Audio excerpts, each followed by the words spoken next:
632년 진평왕도 제위 53년 만에 승하함에 따라 장녀였던 덕만이 다음 왕위에 올라서게 되니 그녀가 바로 신라 27대 국왕 선덕 여왕이 됩니다. 선덕 여왕은 한반도에 들어선 나라들 중 사상 최초로 여왕이 되는 인물로서 진덕 여왕, 진성 여왕과 함께 신라 3대 여왕으로 평가받고 있습니다. 하지만 여성이 왕위에 오른다는 것은 혈통을 중요하게 생각하는 신라대에서도 크고 작은 반발을 불러일으키게 되고, 때문에 진평왕이 사망하는 말년에는 칠숙, 석품의 난이 일어나 선덕 여왕의 등극에 큰 먹구름이 들이우기도 했습니다. 삼국사기 기록에는 칠숙과 석품이 반란을 일으키자 진평왕이 이를 사전에 알아채어 칠숙을 잡아 목을 베고 구족을 멸했으며, 석품은 도망쳐 백제 국경에 이르렀으나 신라에 두고 온 가족들이 보고 싶어 나무꾼으로 변장해 다시 서라벌로 향했는데, 가족의 얼굴을 마주한 것도 잠시 그의 얼굴을 알아본 병사들이 석품마저 붙잡아 처형했다는 내용으로서 당시 선덕여왕의 즉위 과정에서 여러가지 잡음이 있었다는 것을 이 반란을 통해 간접적으로나마 알 수 있을 정도입니다. 그리하여 제위 초반부터 백성을 구휼하는 정책을 실시하면서 민심을 위무하기에 이르렀으나 신라의 대외적인 상황도 썩 좋지만은 않았었는데, 당나라와 손을 잡은 신라를 견제하기 위해 백제와 고구려가 연합 전선을 형성하며 신라를 지속적으로 압박하기 시작했으니, 신라의 국군은 이제 두 나라를 정벌해 통일 대업을 완수하느냐 그대로 삼켜져 몰락하느냐 두 가지 갈림길에 놓이게 됩니다. 643년 선덕 여왕이 등극하고 난 이후 근 10년간 백제 의자왕은 신라에 대한 파상 공세를 멈추지 않았는데, 이로 인해 신라 주변의 여러 성들이 백제의 수중에 떨어지는 것은 물론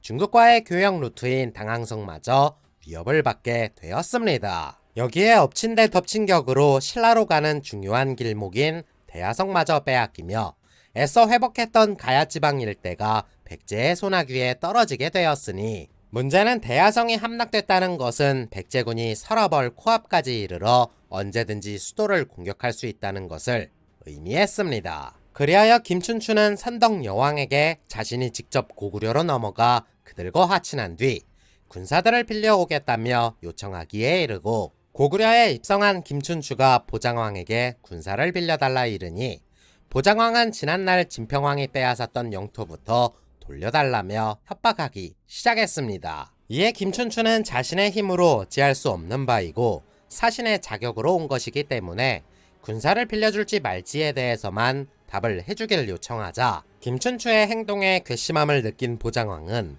이내 김춘추를 포박해 별관에 가두기에 이릅니다. 김춘추가 몰래 사람을 보내 신라에 이 사실을 알리자 선덕 여왕은 김유신에게 군사 1만을 주어 고구려 접경지역까지 나아가게 했으니, 가뜩이나 당나라와 전쟁할 준비에 한창이던 고구려는 신라까지 상대하기 매우 버거웠기 때문에 이내 김춘추를 신라로 돌려보내게 됩니다. 그래서 신라는 고구려가 협조하지 않자 당나라에 사신을 보내 지원군을 보내줄 것을 줄기차게 요청.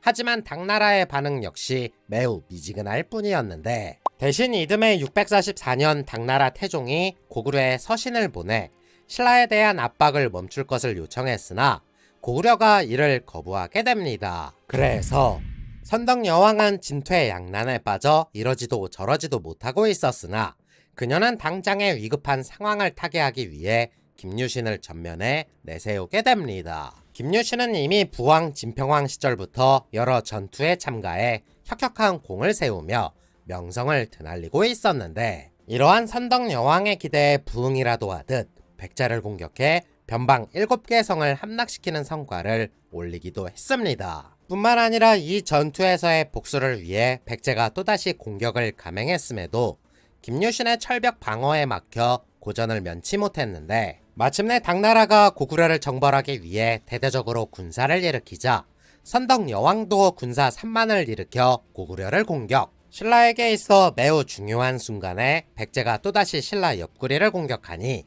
지난번 빼앗긴 7개 성을 되찾기에 이릅니다. 이런 상황에 당나라는 고구려에게 탈탈 털려 고전을 면치 못했고, 선덕여왕 역시 기껏 지원군까지 보냈으나 마땅한 성과는 없었는데, 선덕여왕의 무능에 귀족들의 분노가 차오르던 상황에도 불교를 위해 사찰 건립만 주구장창 하고 있었으니 결국 이 불만은 밖으로 터져 나오게 됩니다. 647년 상대등 비담과 염종 등 일부 귀족 세력들이 선덕여왕에게 불만을 품고 반란을 일으켰으니 이게 바로 그 유명한 비담의 난이었습니다. 그리고 여자 임금은 나라를 잘 다스릴 수 없다는 선전문을 내걸고 선덕여왕에 있는 설화벌 왕궁을 줄기차게 공격하기 시작. 어느 날 밤 비담은 하늘에서 큰 별이 떨어지자 이제 곧 여자 임금이 죽을 것이라며 유언비어를 퍼뜨렸는데, 이 소식을 들은 반란군이 크게 환호를 하자 선덕여왕은 반란군의 기세가 예사롭지 않음을 보곤